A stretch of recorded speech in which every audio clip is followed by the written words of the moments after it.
those of you who are listening online, this is Kieran. We're going to get settled here on site, so I'm going to bring up this presentation. So over to you.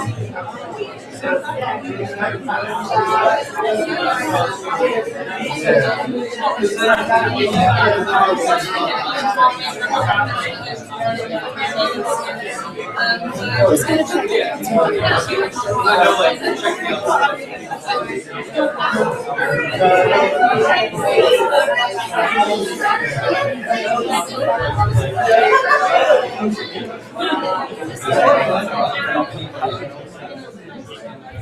Oh, here, yes, of course, yes.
I'll try one other thing. I'll go back.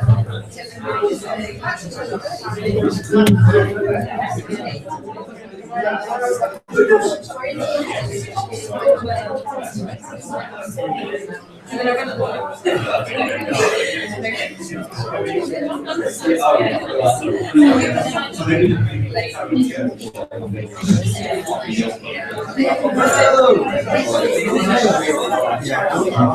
remember the first time we did it. If you kicked hands right now,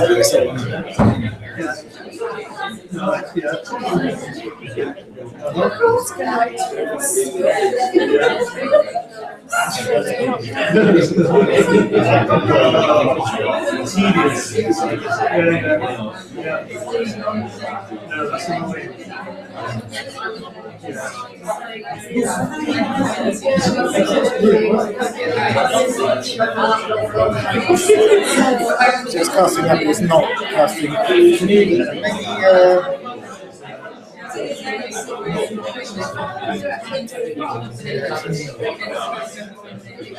because it's obviously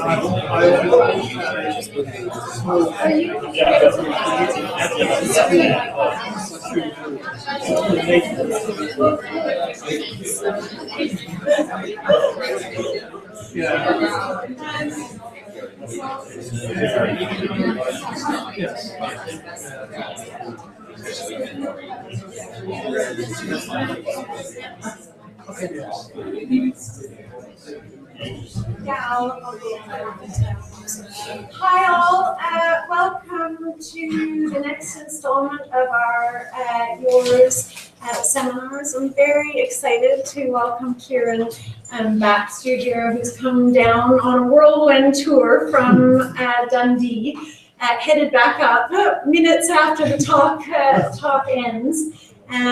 So thank you very much for making the trip. I was first introduced to Kieran's work through a friend and colleague, Alice Watterson, who's been working closely with Kieran in various capacities, and I think you'll probably touch on some of those capacities as we go on. I think he has an interesting background coming from kind of animation, visual effects, field of practice, and kind of getting involved into heritage practice and experimenting, I guess, with the dimensions of heritage interpretation. So I won't say much more beyond that, because I think you're going to be introducing us to all of those experiments. For those of you who are new to us, we live stream these seminars, and you can check us out on the department's YouTube page, U of Y Archaeology, if you want to catch up on this after the fact. We tweet through the hashtag yours, YOHRS, and we live stream the question period as well, so your voices will be heard, but your faces won't be seen. And with that, I'm going to pass it over to Kieran, who's going to be speaking to us about exploring the area. So thank you so much, Kieran. Okay, thank you very much. So hello everybody. So as Sarah says, I study at Duncan Georgeton College of Art and Design at the University of Dundee. I'm in the sort of later stages of my PhD, and my main research question that my thesis tries to tackle is whether the creative application of aerial photography and computer-generated imagery can be used to bridge the gap between visualization technology and the lived experience of built heritage. And so this is a practice-based study, so I'm learning by doing, if you like. And the types of techniques, the types of technologies that I've been using are low-altitude aerial photography. So I've been using kites, balloons, light aircraft occasionally, which is a lot of fun. And I bring that imagery into a computer-generated environment, predominantly using structure motion photogrammetry. And I've touched on some use of terrestrial laser scanning and other techniques as well. That imagery is then sometimes later used with some live action filming, so digital video kind of comes into the mix later on. And so hopefully some of this will be explained as I show more images. So I want to talk really briefly about my background. I don't want to dwell on this too much, but I think it's important, first of all, to confess that I'm not an archaeologist. As Sarah says, my background training is in animation and electronic media. I moved into visualization partly because I wanted to take some of the techniques and approaches to visual storytelling that I learned in animation and apply them to real-world scenarios in heritage, but also because I wanted to combine the modeling with the kite aerial photography, which I've been doing kind of in my spare time during my degree study. So the kite photography interested me in the first instance because I found it very different to aerial photography, sort of more common aerial photography from higher altitude. So I have an example here, St Andrew's Cathedral. The image in the top left is a high altitude aerial photograph. It's a kind of standard type view, but from quite a distance. So we're using quite a strong lens, and this has the effect of reducing the foreshortening in the image. So you end up with the vertical lines end up quite parallel. There's not much difference between the foreground and the background. It flattens things out a little bit. So you end up with something that's very map-like. It's similar to a technical drawing, almost an orthographic type view. And the kite photograph, this is our low altitude photograph on the right-hand side here. You can see it's a totally different view from lower altitudes. We can use wider angle lenses, and this has the effect of exaggerating the foreshortening, so we get a much better sense of three-dimensionality of the structure. But as well, something that's sort of important to heritage is that it compresses the background, so we have the skyline of this image, and we can start to, for example, look at the juxtaposition between a monument and the landscape that it sits within. So this is just the beginning, the germ of an idea of how we could start to look at photographic considerations to tell the story of heritage sites and monuments. And I kind of was aware before I started that these low altitude aerial views were well suited to the types of monuments that I've been working with in heritage. So for my master's project, I worked on the sites of Yellowsoft up in Shetland. And I'll talk about this a little bit, but not in too much detail. There's an article which is available in the Internet Archaeology Journal that goes into a lot of depth on how that project was done. And so the idea here was to make a short film which told the story of the chronology of the site based upon kite and pole aerial photography. And that was done using reconstructions of lost structures superimposed onto the site as it stands today. But I was also interested to look at how the weather conditions and the lighting conditions of the sort of fantastic setting of Yellowsoft could be used and pushed to tell the story and help to sort of enhance that narrative of the chronology of the site at the time. So I was bringing that imagery into a computer-generated environment, not to create new imagery, but really to manipulate the photographs that I had and be able to manipulate them in 3D, of using workflows which I learned in animation. This is a kind of rough compositing breakdown using different passes out of the 3D to really manipulate the lighting and use that to kind of enhance the story. So I became interested in how that sort of aspect could be used, how the feeling of the place could be used to help enhance the story. And at this point, I became kind of aware of this, that while I was back in the lab editing all this imagery which I captured in the field, what I was really trying to do was recreate the feeling that I had of that sense of place of the site. And Yarmouth is this fantastic kind of coastal setting with really dramatic weather up in Shetland. It's getting hit by 5 seasons in a day at least. So I became really kind of interested in this because at the same time, while I was trying to recreate that experience, the reason I chose Yarmouth as a case study was because it's a site which is really difficult to grasp from the ground. So another way I was trying to get away from that ground, that perspective that I had within the site. I was using the 3D computer model and the aerial view to try and distinguish these features and kind of distinguish the different layers of the chronology. And so in one stage, it was kind of one step removed from that experience. But at the same time, that experience I felt was really important, that this imagery was to have meaning to the visitor to the site.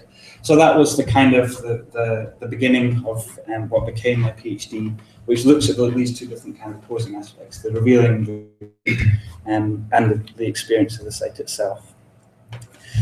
So I've got a couple of examples of what I mean by how that visualization kind of takes a step away from the experience of place. So I have this is orthographic render of a topographical model of Castle Law Iron Age hill fort in Perthshire. This is done from structured promotion, so you could get a similar image from LiDAR or something like that. So this has been had the colour stripped away and it's been rendered in such a way as to pick out the kind of the subtlety of the topography. So for example, you can see these kind of hut platforms cut into the surface just below the summit there. So an image like this contains a lot of information for an archaeologist, for an expert. Obviously, this type of image is very exciting. We took these back to the archaeologists who were excavating the site, and they can start to trace features that are really difficult to distinguish from the ground. But I would say that this image to the lay person, to a visitor to the site, really tells us, very difficult to connect to the experience. It tells you very little about what it's like to visit the place. When you reach the top of Castle Law, you're greeted with this fantastic panorama of Strathern. And you can see from this oblique aerial photograph that it sits in this amazing, really dramatic location on the Arkhill Hills, overlooking Strathern. You can see all the way up to Dundee. You can see my house somewhere. And so this was, none of that experience, that panorama, and that's something which is really important to the hill forts, was obviously there in the visualization data. If that seems kind of trivial, then it's worth remembering that since the mid-1990s, archaeologists have been increasingly interested in how that embodied experience, how that lived experience of standing or interacting, visiting these sites, interested in how that feeds into the archaeological interpretation. That's begun to inform the archaeological interpretations themselves. I use this example, it's a really extreme example of Castlereagh Standing Stone Circle in Cumbria.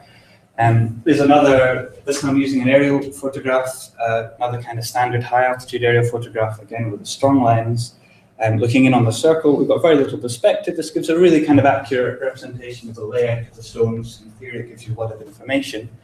You can see a nice riven furrow.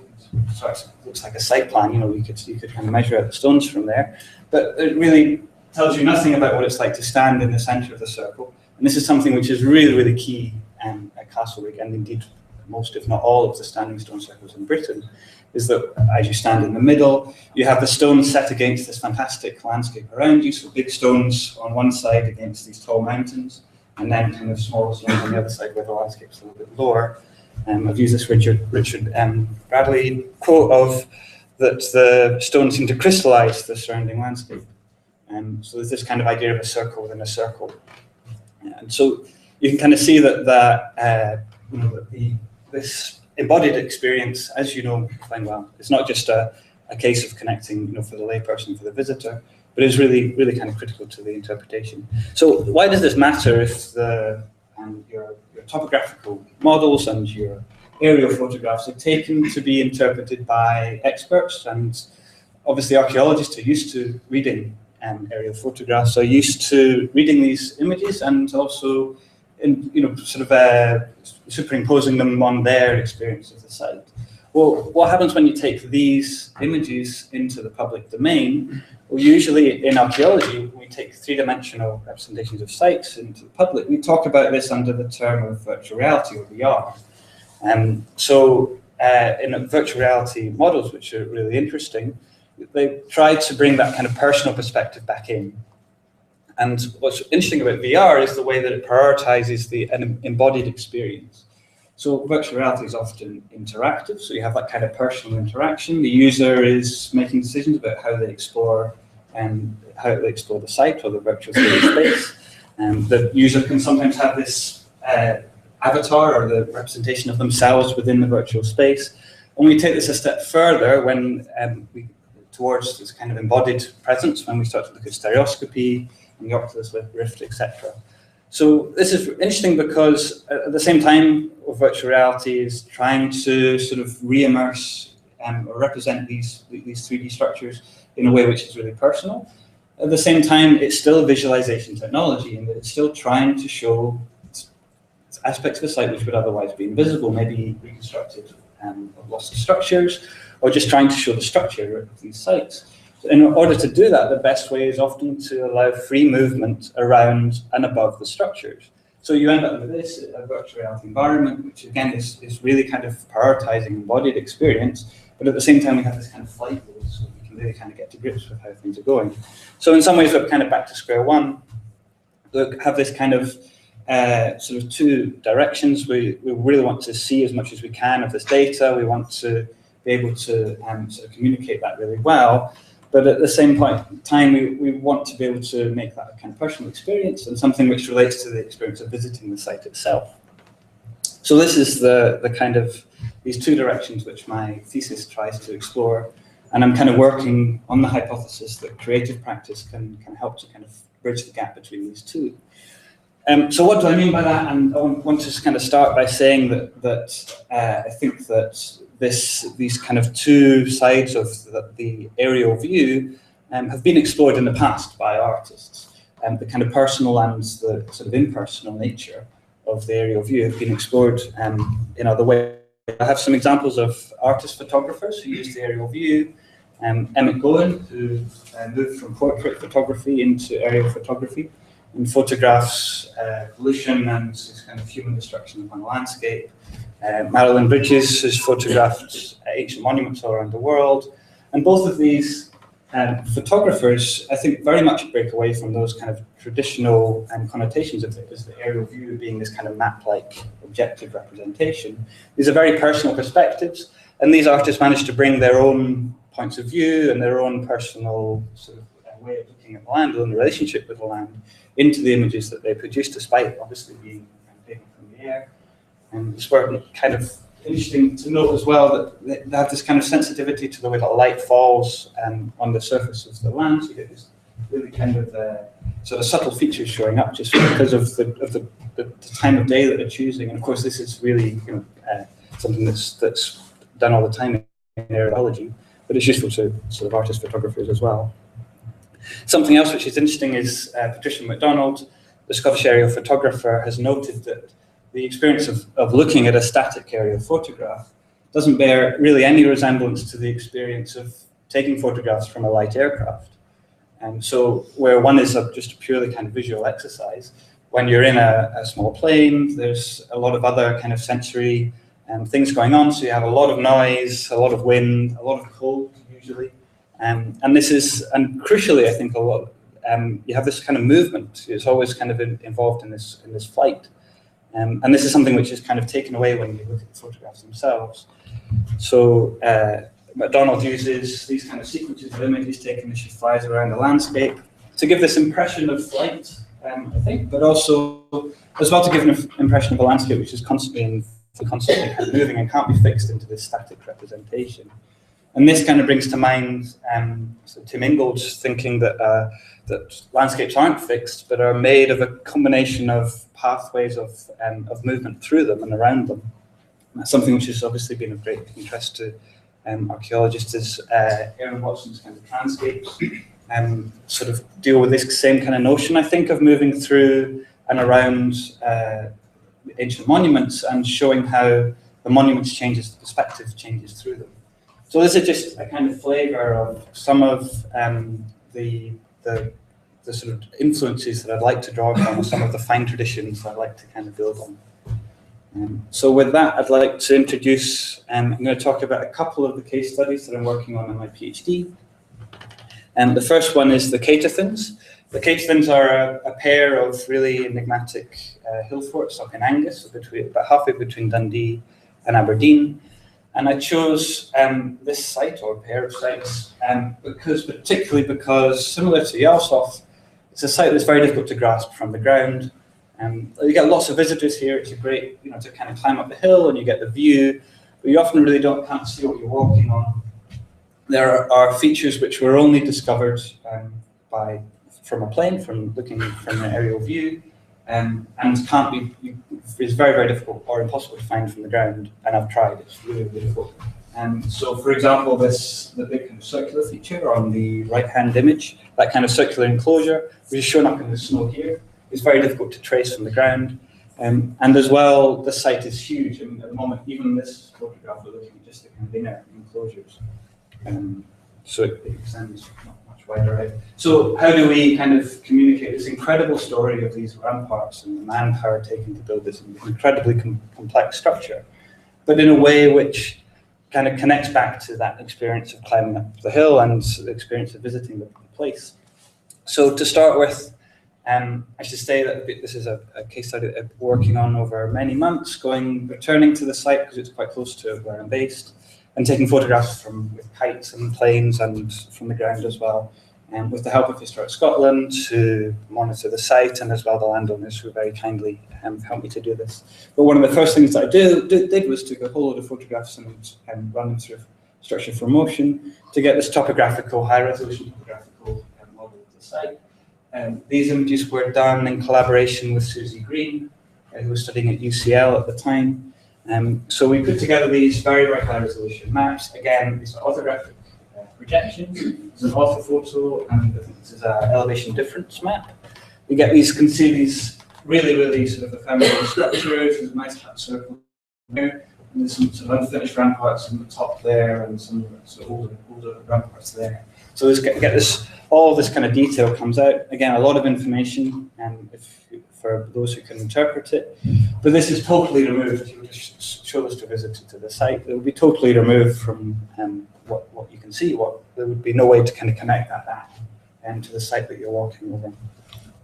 So I kind of began this process of trying to layer up a series of different types of imagery and to connect that experience of climbing up the hill with the sort of broader interpretation of the sites on a whole.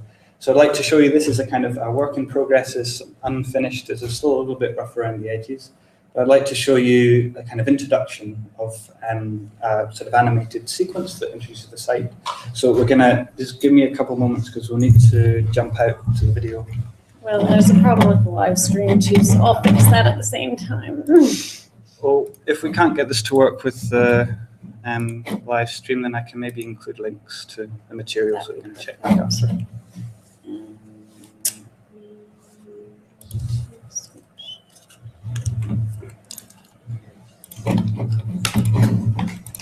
This is the problem with working with animation, is that it's much more complicated to present.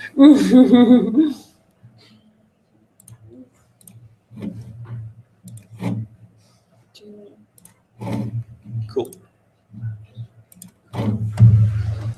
All right, so we're looking at a kind of combination of live action filming and structure for motion. Again, sort of quite different from the approach that I took with the Yalsoft project, so going in for some very kind of close-in perspective to try and kind of connect that visceral experience of clambering up the hill with the kind of the remains of the fallen stone.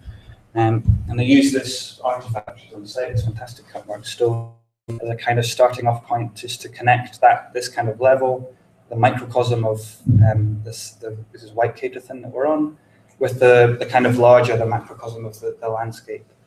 The Caterthons as well, it's not just a case of them being a very wide landscape, they're a very large site.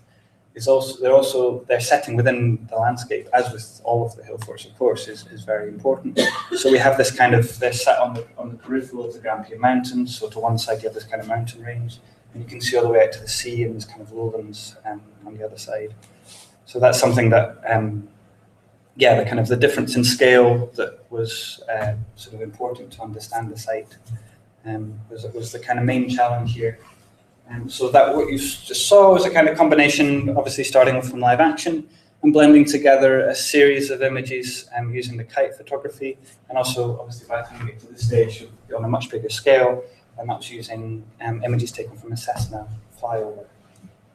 So I was very lucky with the sequence that we had lighting that kind of matched up for each of the different stages, each of the different levels.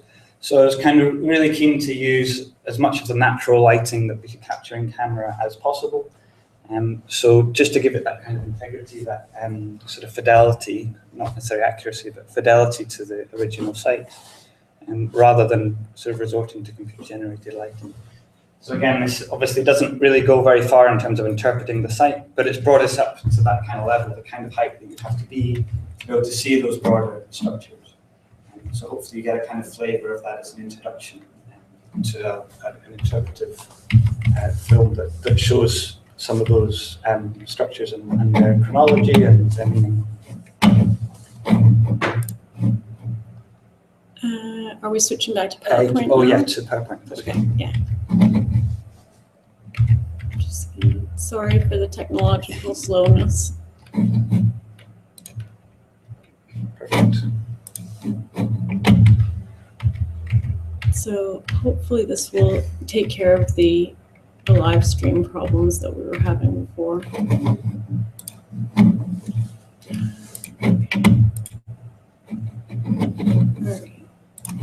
Okay, that's great. Okay, so how are we doing for time? Okay. So lastly, I'll talk about another case study that I've been working on, and this is, can I just pop out of, sorry. This is very different in some ways to the Caterthons project. So I've been working on Links of Notlands up in Westray in Orkney. So this is different in lots of ways. This is obviously an active archaeological excavation. It's a rescue excavation because it's in a very dynamic environment and a high energy environment, as they say. It suffers enormously from erosion and with the blown sand.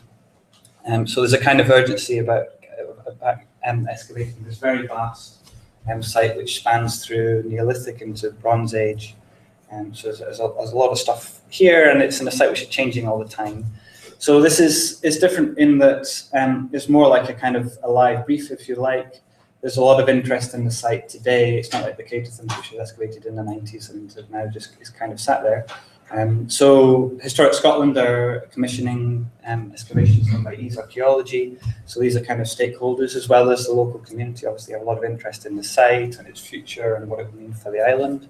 As well as that, it's a collaborative project. So I'm working on a team of 4 people. There's myself, Alice Watterson and Aaron Watson, and all 3 of us are kind of contributing visual material for what will be a film or sequence of films, perhaps to sort of show the interpretation of the site, but hopefully to also tie in with the activities that are going on the site today.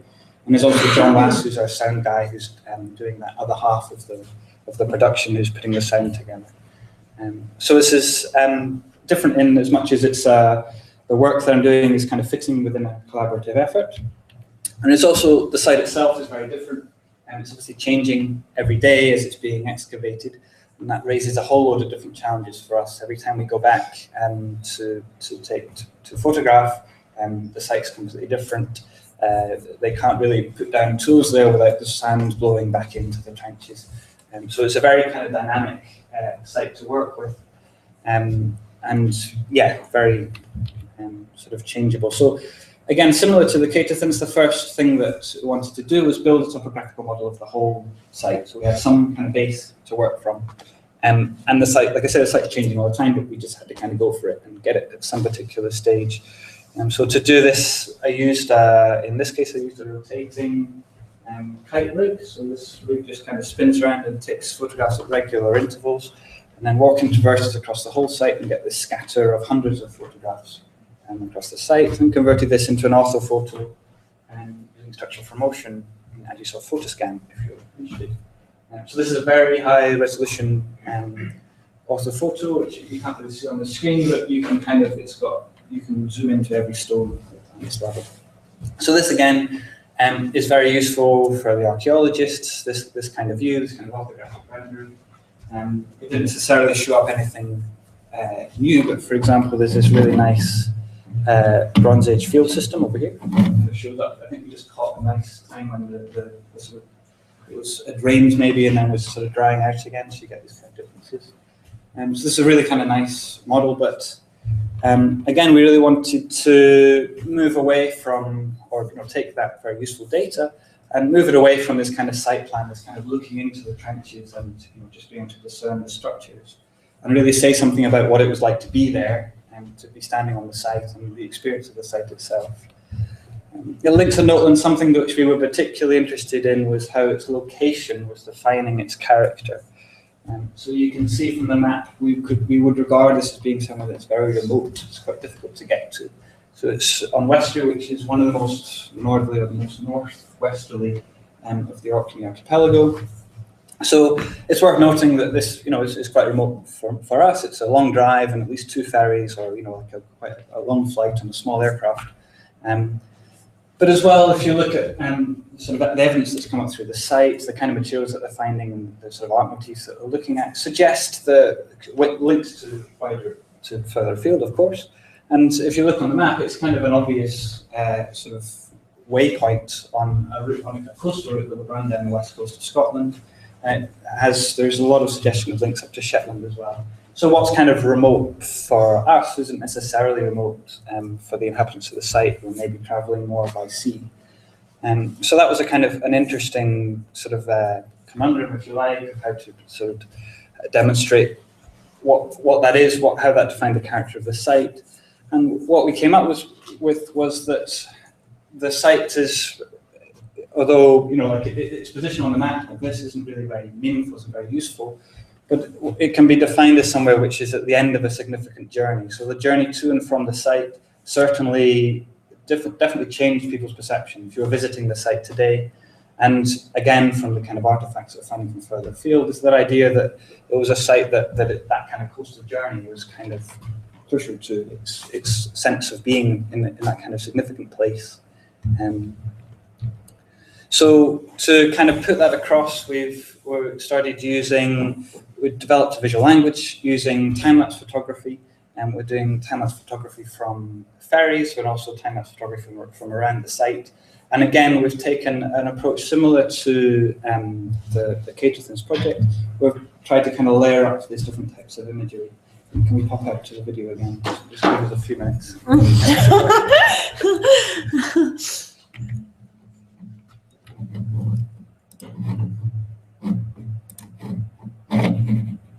Switch to approaching.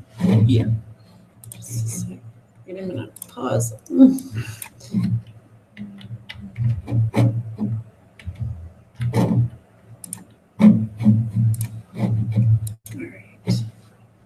So again, this kind of comes with the sort of the warning that it's just an introduction to a larger project, particularly this one, which is obviously a collaborative project that will have other components from the other collaborators. So, like I say, we were interested in the site's location, and not in terms of the latitude and longitude, but in terms of this kind of the path of movement to it. So we took those kind of that time lapse and those images of the sky and the sea, and we're interested in all this type of imagery that wouldn't obviously be recorded in the kind of normal process of survey, and we should focus on the site itself. And then we've taken that as a starting point, but also used that data, so used that very high resolution topographical model of the site and kind of merged it in, so it's kind of bringing it into a different context. I kind of like the fact that this, which has a different kind of sense of movement, a different kind of sense of drama to it, is originated from the same data that was used to produce that orthophoto, which was useful to the archaeologist, I guess. Okay, give us another few minutes. I think it's just the final slide anyway.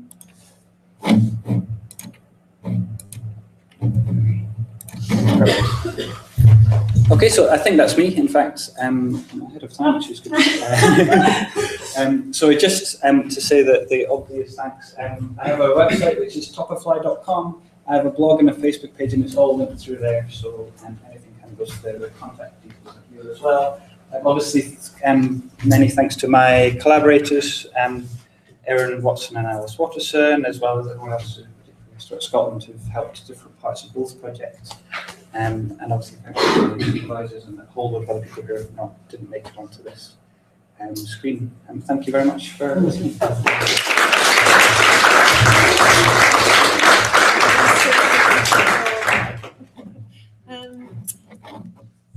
Thank you. Some of those things were very beautiful, and maybe I missed it. But is there sound that goes with that? There is, but not yet. Okay. So yeah, kind of To be added. Yeah, Okay. Sorry, we're all watching ourselves in this this presentation. I'll open the floor up to questions. Does anyone want to kick it off?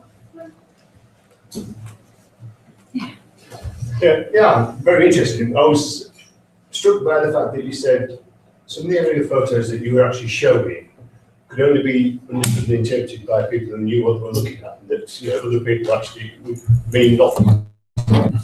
Interesting why you said that. Why would you be so that the untrained eye gets nothing from them? I don't think that they would get nothing from them. Maybe that's wrong, but I guess what I mean is that it would be difficult, I think, with lots of aerial photographs, particularly those taken from a high altitude, are difficult to connect to what's going on in the ground, and certainly difficult to read. I guess I'm thinking about where aerial photographs are used for archaeological interpretation, so like kind of crop marks and like the kind of sort of subtle topography, kind of earthworks that we're looking at in some of the images that I showed. So I guess, it's not that aerial photographs are unreadable by the layperson, not at all. And I would argue that, with a slight shift in altitude, you can get something which is very readable and very useful for interpretation because it shows more than you can see from the ground, but it is connected back to what's happening for what you can see with your feet on the ground. But I think that most photographs which are taken for archaeology, to feed into the process of archaeological interpretation, aren't taken with readability in mind. They're taken with that very well-established process of archaeological interpretation in mind, which is, it means that these images contain an awful lot of information, but aren't necessarily easy to connect back to for a layperson, aren't necessarily kind of suitable for interpretation for public dissemination. I just think it's very interesting that as a species we're not necessarily conditioned for an aerial viewpoint. We've never had it until the ability to flight, etc. But to me, people do resonate with aerial photography. It means the different perspective, although we're not conditioned for it. People still actually relate to it. Well, absolutely. This is the kind of that discussion about the aerial view and its meaning and why it's so fascinating to us, and it draws people in. You just need to look at Jan Arthur's Bertrand, The Earth from Above is the best-selling photography book of all time, and all of it's taken from a perspective that most people have never seen at all. That's something it's not the same perspective you get from a commercial jet. It's just something that is really kind of novel, and yet people are attracted. And of course, it's because they can imagine those images to be within the world that they've experienced. Absolutely. But it's, I guess that's my argument in some ways, is that aerial photographs, which are sometimes dismissed as being map-like and being, kind of belonging to the tradition of the site plan, and all these forms which definitely do remove from human experience and kind of objectify and try and kind of rationalize the landscape.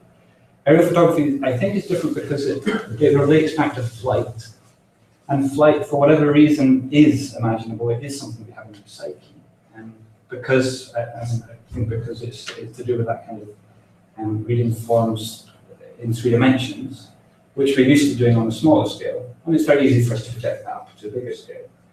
But the problem, I think, with lots of aerial photographs is that sometimes that 3-dimensionality is lost. So I use those examples of high-altitude photographs, which are taken, depending on the scale, heritage sites often taken with strong lenses, which have a different effect. This isn't because they're aerial views, this is because they're taking the strong lenses which flatten everything out, which get rid of the perspective, which get rid of the three-dimensionality.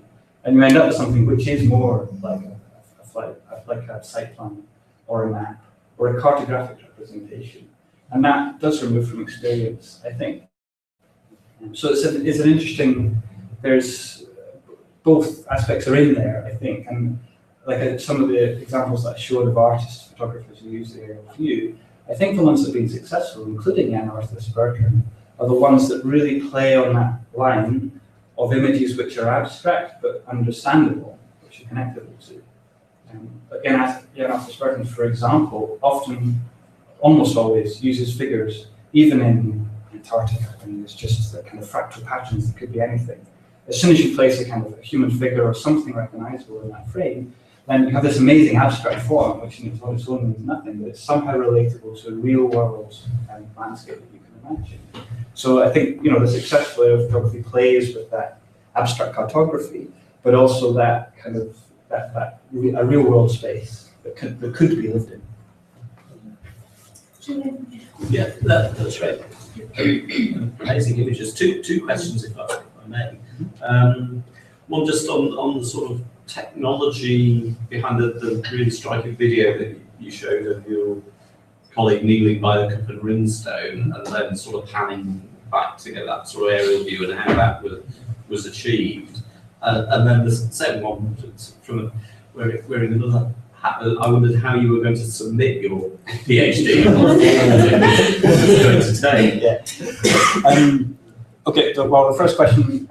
So that shot is made up of live action filming, which was done using a tracking dolly and jib. So a big kind of rig, which allows for that kind of smooth-ish movement and sort of rising for the first kind of section. Just to bring the camera from that very close, got it as close to the stone as possible, up to a few meters, maybe a couple of meters altitude.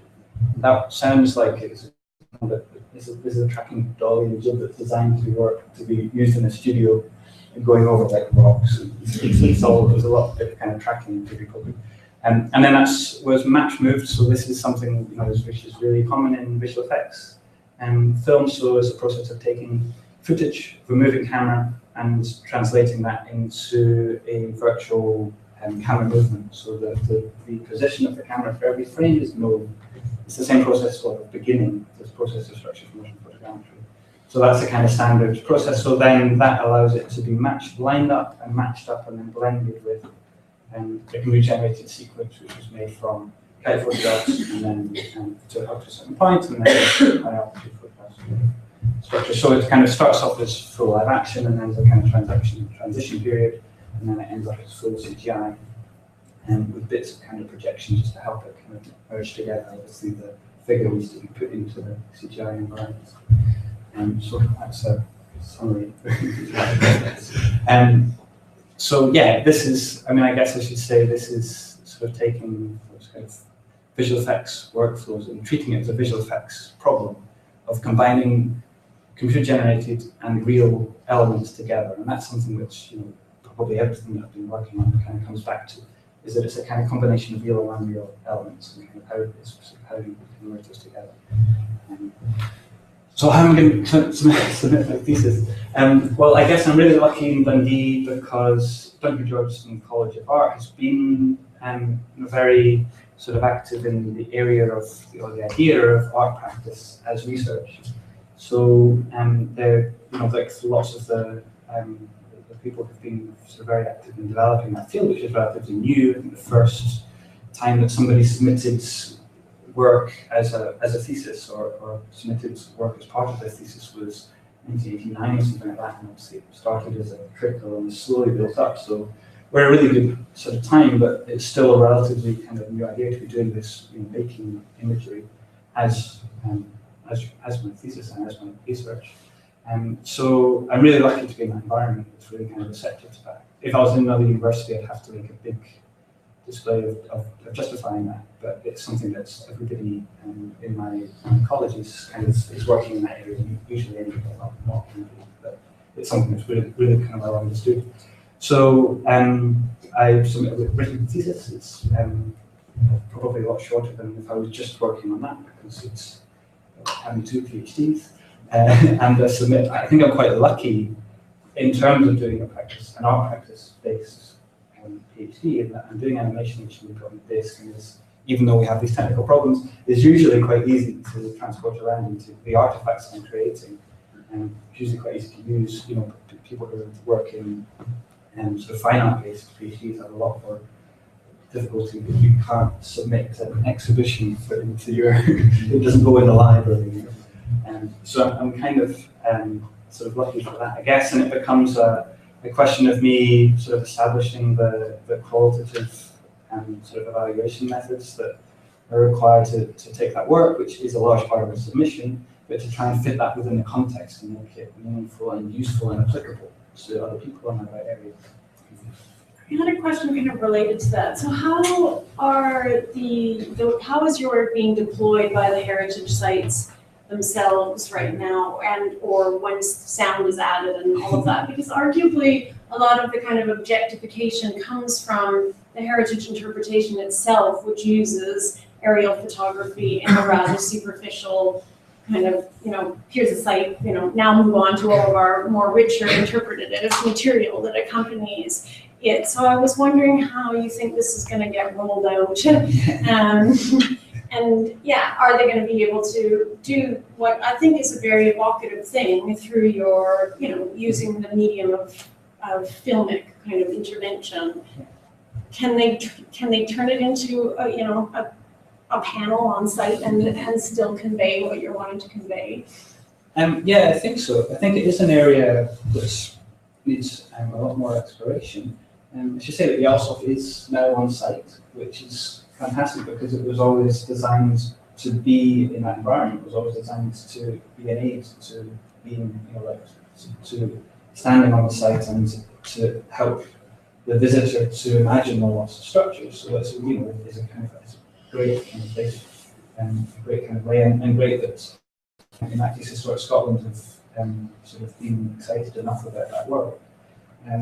I think that it's an interesting, the area that I'm working in, I guess, is looking at very much using the site as it stands, a lot more than has maybe otherwise been used. So that's the area which is not new, but it's the area that I think could be explored a lot more, particularly with the increased availability of these technologies. Obviously, a lot that you're doing with Dundee, which is suddenly more accessible, and as well all of this kind of computer-generated content of mixing of unreal and real elements and mixing the current day site with these interpretations, which is becoming again more accessible. As in the past would have been, same for Hollywood, and now you can do it on your desktop computer.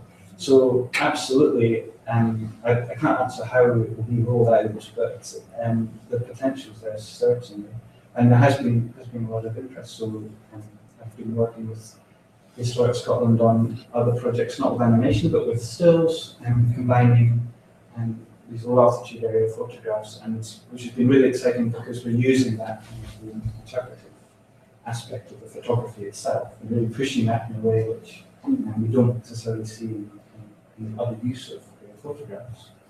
But as well doing that kind of combining real and unreal sort of elements. So we're taking those images as it is today and using various ways of kind of showing, bringing in the interpretation without going the full-blown reconstruction route necessarily. Something a little bit different.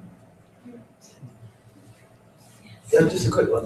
You kind of alluded to this sort of accessibility just then of aerial technology, but I didn't hear you mention anything about drones. Is there a reason you don't use them? It's funny, we were talking earlier about what kinds of questions you usually get, same question periods. This was the one that usually comes up first. And no, there's no reason at all why, well, not necessarily why I don't use them. And obviously, it's fantastic what's happening at the moment. The kind of the price to power ratio curve, so it's crossing over very quickly with drones. And for the kind of work that I'm doing, the reason why to date I haven't used them is because I'm interested in using cameras that are heavier than the GoPro, and to do that you need a drone, you also need a license, and it becomes more involved and more complicated. but there's no reason why I don't use them. It's just the types of work for me to date. So it's, it's a lot. It's very sort of low tech, but it's gets the job done very well for the software we're doing. So I totally think that it's the future, and that's what I mean obviously when I say that low altitude airspace is getting opened up, and it's a really exciting time. And hopefully what that does is kind of place the work I'm doing and get kind of well timed for developments that will definitely continue. It's definitely working for you. Any other questions? Well, thank you so much, Kieran. Very interesting. I think we'll all look forward to seeing what happens next with your projects. So. Yeah, so obviously like I said, there's no sound yet, and both of those projects will kind of end up as more kind of polished artifacts. So watch this space on the website for the rest of more kind of finished artifacts. Thank you so much. Thanks,